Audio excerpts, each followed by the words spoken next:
Salut les amis, longtemps qu'on ne s'est pas retrouvés sur une petite vidéo. D'habitude j'ai la tasse de café. Aujourd'hui il fait tellement chaud que c'est le Coca-Cola. Je sais que c'est pas terrible, mais enfin c'est pas grave.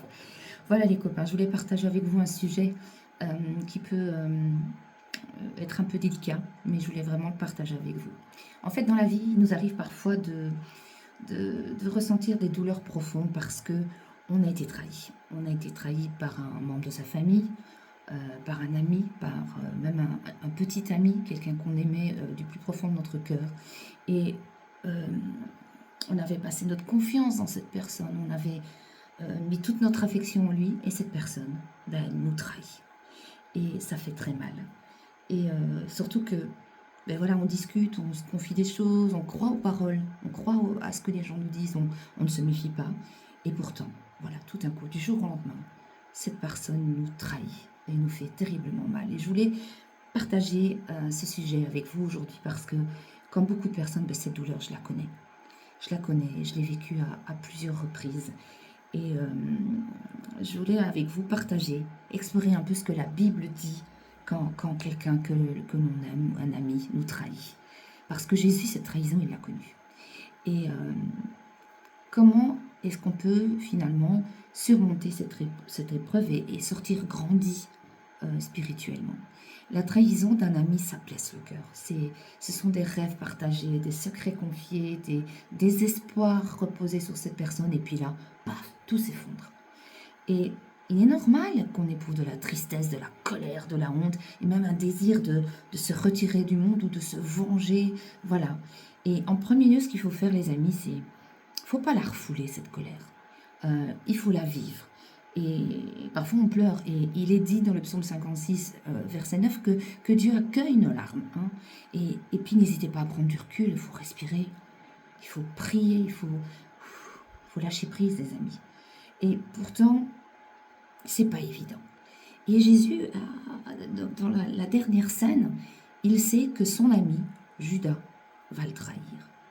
Et c'est terrible, et pourtant, il va lui donner du pain, il va prier pour lui. Et c'est terrible parce que c'est une trahison qui va mener à la mort d'une personne, donc de celle de Jésus.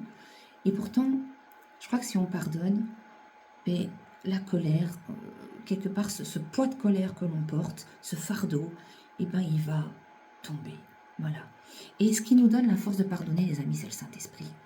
Quand nos cœurs sont brisés, il faut vraiment ne pas avoir peur de pleurer devant Dieu. Voilà. Et Romains 12, verset 17 nous dit, ne rendez pas le mal pour le mal. Et purée, qu'est-ce qu'on aimerait le faire parfois? Qu'est-ce qu'on aimerait donner une bonne claque? Qu'est-ce qu'on aimerait, je sais pas, aller crever les pneus d'une voiture ou ce genre de choses? Mais il faut pas faire ça. Il faut grandir dans le pardon. Il faut pardonner à cette personne parce que c'est elle finalement qui va vivre avec ce poids du mal qu'elle nous a fait. Et il faut lâcher prise, les amis. Il faut prier le Seigneur pour grandir dans le pardon, mettre notre confiance en Dieu et plus en l'homme, parce que finalement, quand on se confie en l'homme, eh bien, on est souvent, allez, à 80, 90%, on est déçu. Et on va grandir surtout dans l'amour, dans la compassion, même pour cette personne qui nous a terriblement blessés. Ça ne veut pas dire que si cette personne vient nous demander pardon, demain on va faire un resto et faire la fête avec. Non, c'est pas ça. On peut s'en éloigner, mais le pardon va nous libérer du ressenti, de la douleur de ce que nous a fait cette personne. C'est pourquoi il faut prier pour cette personne, même si c'est pas facile. Humainement, il faut le faire, et ça on va le faire avec l'aide du Saint-Esprit. On peut y arriver. Il faut simplement poser notre fardeau au pied du Seigneur, dire Seigneur, pour moi c'est très lourd, mais s'il te plaît, aide-moi. Et même si on doit passer par les larmes et des moments de colère, le Seigneur, il sait ça. Il connaît ça. Il est venu sur terre en homme, il a connu toutes ces, toutes ces douleurs que l'on ressent, mais lui, il les a connues. Il est passé par là. Il sait ce que nos cœurs vivent. Donc voilà, les amis, essayez de méditer là-dessus. C'est ça que je voulais partager avec vous. Et je suis sûre que si vous vous confiez à Dieu dans la prière, vous allez arriver à pardonner. Voilà. Je vous fais un gros bisou.